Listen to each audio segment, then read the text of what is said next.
એક કંપની એવી છે જેના કર્મચારીઓ વર્ષે 5-10 લાખ નહીં, 1-2 કરોડ નહીં, પરંતુ 7 કરોડ રૂપિયાથી પણ વધુ નેટ પ્રોફિટ કરીને આપે છે.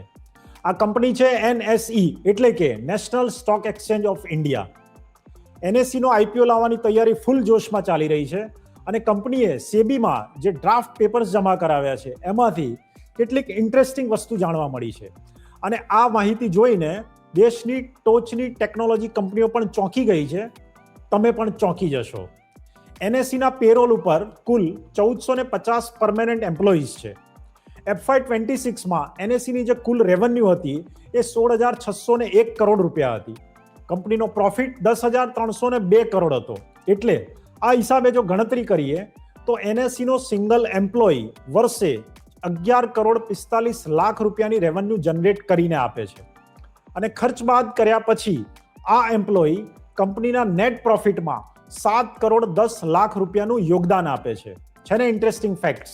હવે તમે વિચારતા હશો કે જો કર્મચારી આટલું બધું કમાઈને આપે છે તો એનો પગાર કેટલો હશે? NSE ના જે એમ્પ્લોઈઝ છે એમાં સૌથી વધુ પગાર લે છે એના MD અને CEO મિસ્ટર આશીષ ચૌહાણ. એમનું વાર્ષિક પેકેજ 13 કરોડ રૂપિયાની આસપાસ છે. આ સિવાય junior level, mid level, senior લેવલના જે કર્મચારી છે એમના વાર્ષિક પેકેજ 24 લાખ, 50 લાખ, 75 લાખ, 1 કરોડ, 2 કરોડ એવી રેન્જમાં બેસે છે. આ બધા કર્મચારીની પાછળ NSE વર્ષે જે એવરેજ એક્સપેન્સ કરે છે એ CTC ના ધોરણે 54 લાખ ને 76,000 રૂપિયા થાય છે.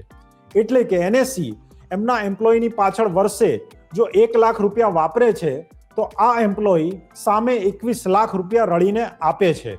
આને કહેવાય અલ્ટિમેટ ડિજિટલ મોનોપોલી. હવે દેશના કોર્પોરેટ સેક્ટરમાં કર્મચારી દીઠ થતી કમાણીની જો વાત કરીએ તો એમાં NSE ની તોલે કોઈ આવે એમ નથી. સૌથી પહેલા આપણે સરખામણી કરીએ BSE સાથે. BSE પ્રમાણમાં ઘણી નાની કંપની છે. એના કર્મચારીની કુલ સંખ્યા 750 છે. એટલે આ હિસાબે BSE નો એક કર્મચારી કંપનીને વર્ષે 6 કરોડ 44 લાખ રૂપિયાની આવક અને 3 કરોડ 11 લાખ રૂપિયાનો નેટ પ્રોફિટ કરીને આપે છે. એટલે પર એમ્પ્લોયી રેવન્યુ અને પ્રોફિટ કરવાની જો વાત આવે તો BSE NSE કરતા અડધાથી પણ ઓછો પ્રોફિટ કરીને આપે છે.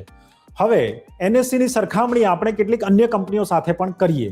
સૌથી પહેલા તો TCS નું ઉદાહરણ લઈએ. TCS ટેકનોલોજી જગતની સૌથી મોટી કંપની છે. આમ તો NSE સાથે એની સરખામણી ના થઈ શકે કારણ કે બંનેના બિઝનેસ મોડેલ અને રેવન્યુ મોડેલ તદ્દન અલગ છે. છતાં પણ એક કમ્પેરિઝન કરીને ચેક કરીએ.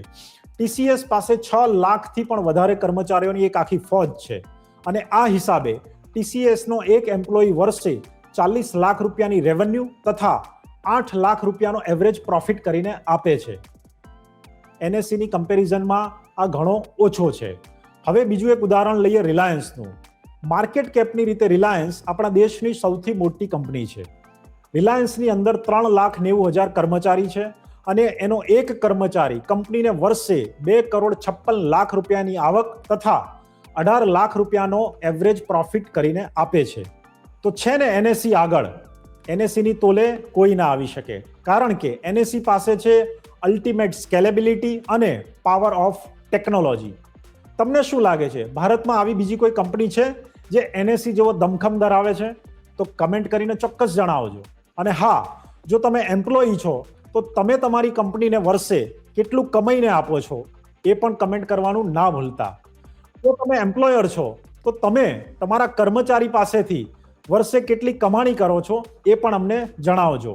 અને હા, આવો જ ક્રેઝી બિઝનેસ ડેટા જોવા માટે અમને ફોલો કરવાનું ના ભૂલતા.